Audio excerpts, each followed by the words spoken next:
Good morning, all. So I'm Benedicte Autret, and I represent the Digital News Initiative in the UK.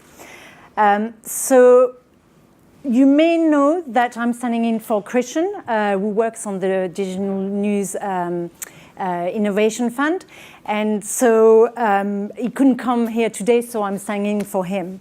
So what I'm going to do in the next 20 minutes is describe the methodology to foster innovation that we've been using at Google. So it's based on design thinking, and we've adapted it, to our own needs.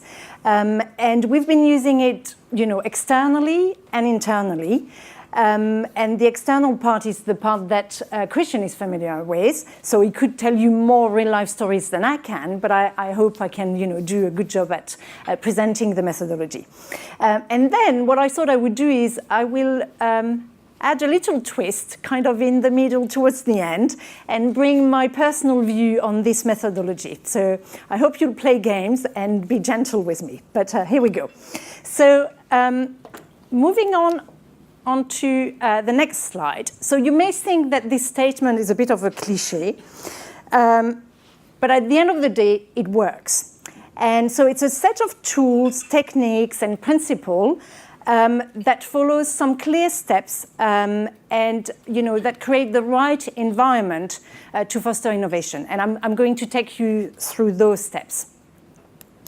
So there are three major underlying, building blocks to that process. The first one is focus on the user. I guess you've heard it many, many times, and you think it's, overused, but I think it's at the core of everything, you do about innovation. If you don't seek real user feedbacks, you run the risk of not fulfilling the right requirements when it comes to, dealing with a specific challenge. And in fact, we facilitated a workshop with some of you maybe in the room or, some of your peers. And the facilitator had, really made the point of inviting real users. So they had got some real users from the street or whatever. And the insights they got from talking to those real users was so invaluable. It was kind of the main comment they made about the workshop. So I'm assuming you all have, focus groups, but this is really, really key to that process. The second one is think 10x. I think this one can be a bit misleading if not applied properly. And I'll comment further on that one when we go through the different phase of the process, because I think it's all about how you think about that 10x and how you apply it. And then the third one is the rapid prototyping. So the key here is you don't need a fully fledged product to take it out there and test it and validate your, early assumptions. And so it's all about the balance between, wasting time building something that is fully fledged and having something that is not quite there, but, will allow you to test some of your assumptions. So that one is also part of the whole process.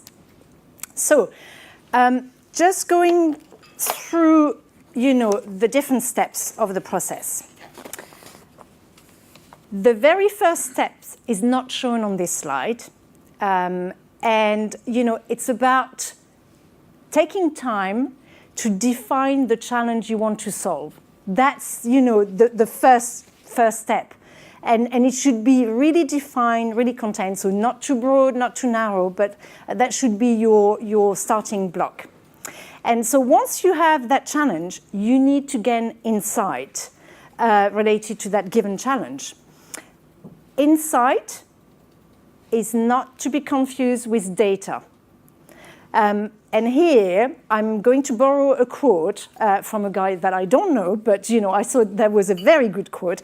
Niall Fitzgerald, former chairman of Unilever, who said, "Data makes your briefcase heavy, insight makes you rich." And I think, try to think that one through, because it's quite important. So two parts to that step, which is the left side, so focus on the user. you both need to create novel insight, so which is the stuff that gets people emotionally excited. So, it's the established empathy. And then the credible insight, which is the quantitative data you're going to gather. And that bit is essential because it gets you, it helps you get rational buying from, your stakeholders.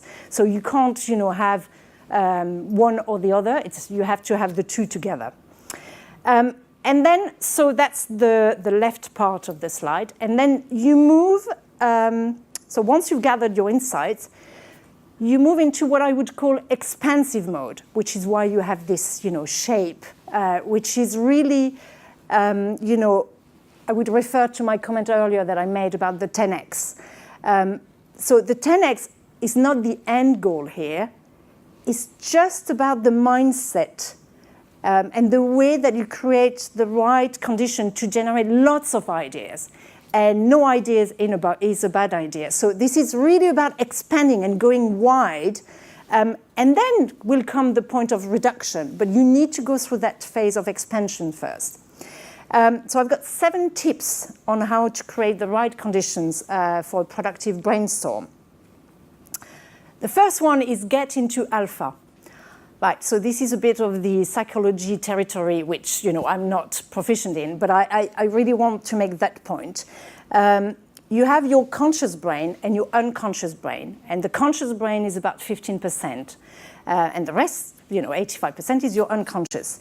And so getting into alpha mode is the jargon that describes the process of making that bridge between the unconscious and the conscious, so that you can unlock some real creative juice there, and it's all about your energy level and your state of mind.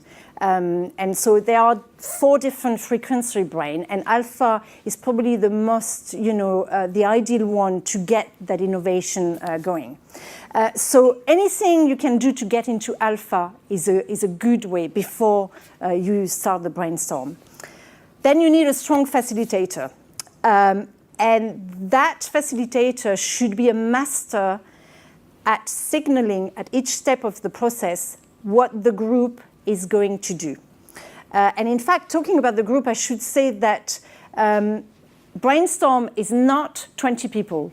Brainstorm is breaking down that 20 people into 4 groups of 4 or 5, because you need to have that conversation that, rebounding on someone's idea that will get the expansion mode going. The third tip is one challenge at a time. Don't tackle everything. Just pick one and go expansive on that one. Tip number 4, build verbally and capture later. When it comes to capturing, that's tip 5. You need to capture enough details so that you can judge fairly. So, this is where the facilitator will also play a strong role, is making sure that as the conversation goes into expansion mode, you capture enough details. So then when you go into the reductive mode, you can judge based on fair criteria. And then point 6 is save a bit of time at the end to be reductive. And the point 7, which I waved into it in the middle, was the size of the group. So smaller is better than bigger.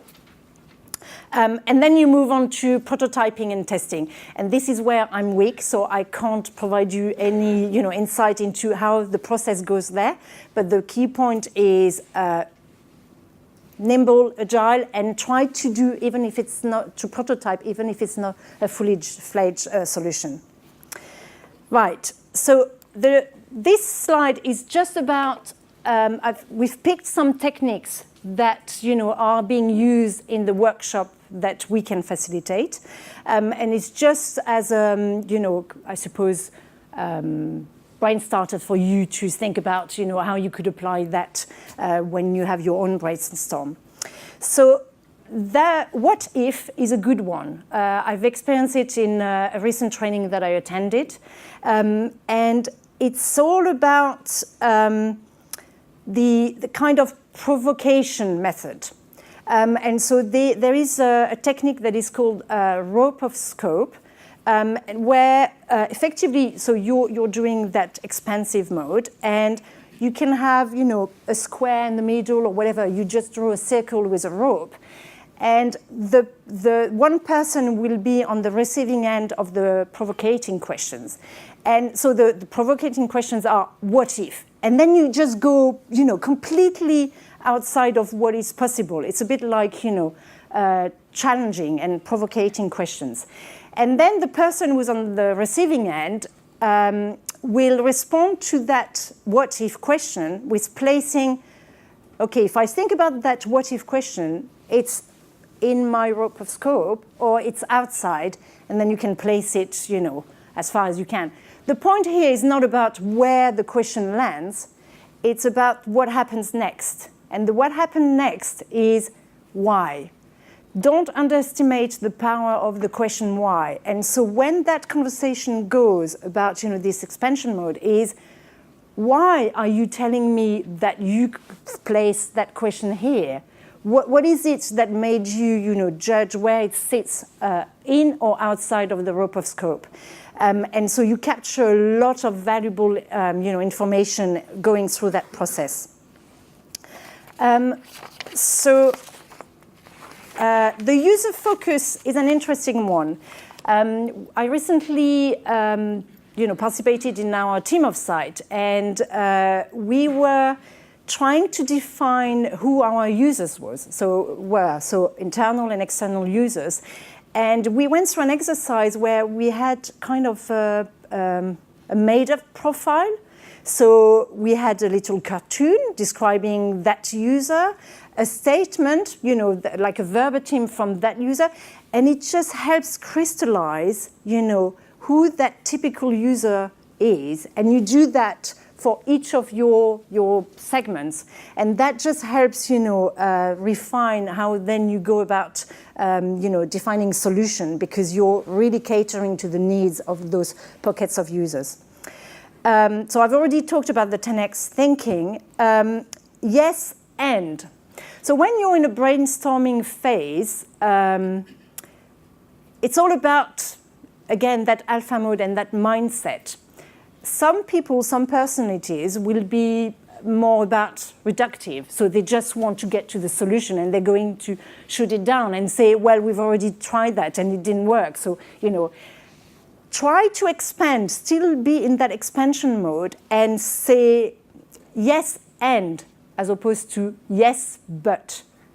And then you might be surprised as to, the things you will uncover by using that small change of, word when you have those expansion conversation. And then prototype, I don't know much about it, but I hope some guys here will know more.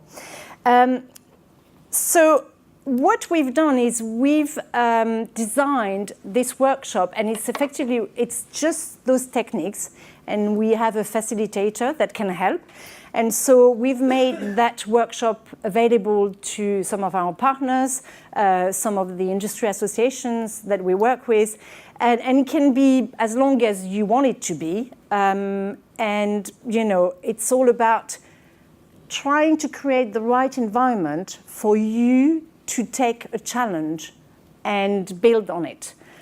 So this is, available. And in fact, we've run, I think, 14 of those workshops across France, Germany, Sweden, and in the UK. And the feedback was really, really good, because I think it's also, the environment where you taken out of your day-to-day environment and go somewhere to do this expansion mode. It's quite, useful. Those are some of the examples of the challenges we worked on, but it's, 3 of the 14s we did. And then I've just done some pictures. It's just one of the workshops. And as you can see, again, the environment is quite important. So the photo described that wide, workspace, and post-it, colorful post-it. That's your key tool, as a facilitator. So at this stage in my presentation, this is where I go completely bonkers, and I'd like to run a little experiment. So, Juan, if you would like to come up on stage with me, please. So, can I pick on you unfortunate people who are sitting at the front tables? Because I'm going to ask you to volunteer to do something for me. And the point of the exercise is to demonstrate something that I believe strongly in and I'm going to comment on. So if I can ask you to stand up, please. And maybe, let me think. So if you can just, come and line at the front. I'm going to hand you a sentence. I'm sorry to put you on the spot, but fair game, thank you. And the point of the game is you're going to have to convey those words to Juan here without stepping on the stage and without speaking. So you can work as a team. You can work as a team or you can work individually, and I'm going to set, the timer. They're all the same, right? Yes, they're all the same. So you can work as a team. You can work as a team. But they cannot speak. They cannot speak and they cannot walk on stage. Right. Right. Is it that we can't speak to him, or we can speak to him? You can whisper, but he can't. We can speak to each other without. Yes, correct. Okay. Okay, ready? We have to get close to each other. Yes. Huddle. I'll move to that end. So I really. Yes. Ready? Go.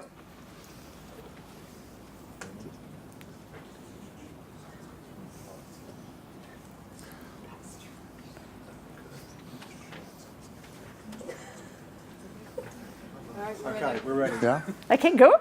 The timer is on. Can I call on the audience as well? What on earth? Okay.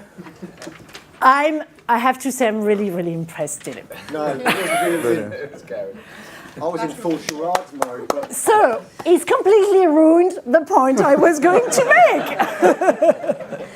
So when I did thank you very much. I'm really, really grateful. So when I did the exercise, my team stand behind the line and we all started doing charades. Yeah, charades. And we tried to go one word at a time. And then the facilitator started to tell us, a team did it in less than 1 minute, and we were already, far advanced in the time. And then he said, a team did it in 30 seconds.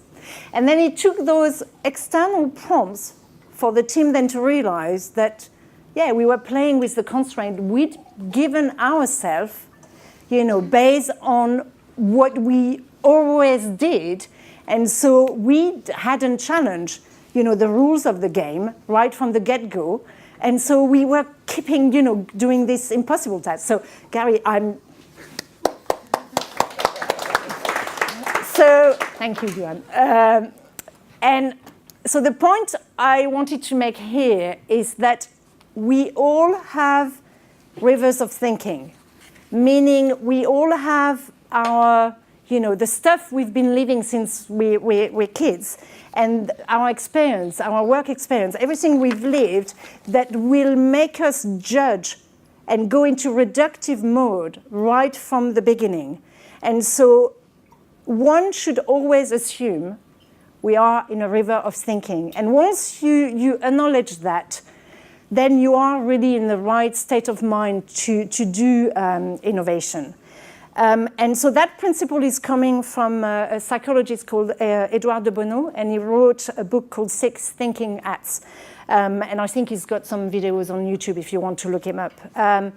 But, the key is make sure you have the right conditions and that you do signal to the people doing the brainstorm, going onto the journey to innovate, to step outside of their river of thinking.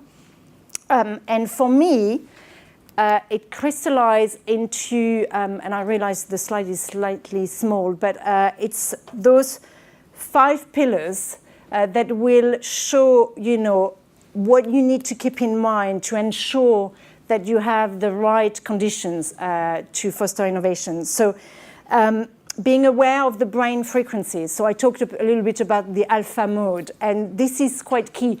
This is why, facilitators do energizers. This is why facilitators keep sessions shorter than 50 minutes at a time and have lots of break. There are lots of things that will take you into that alpha mode. Sensory style. It's amazing how using all senses will spark something into your unconscious.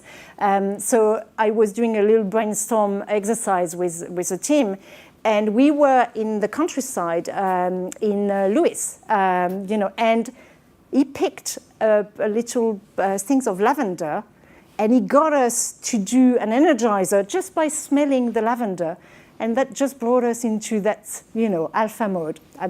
This is maybe a bit too spooky for some of you, but that's just anything can work.